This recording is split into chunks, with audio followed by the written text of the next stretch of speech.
શિક્ષકના 53 લાખની ઠગાઈ કરનાર BSc કેમિસ્ટ્રીનો વિદ્યાર્થી ઝડપાયો। ઘનશ્યામ જયરામભાઈ કવાડ નામનો યુવક સુરતથી ભાવનગર સાયબર સેલે ઝડપી પાડ્યો।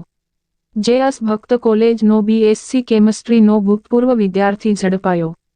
હાલ સુરત અનુપમ રસાયણમાં ફરજ બજાવે છે।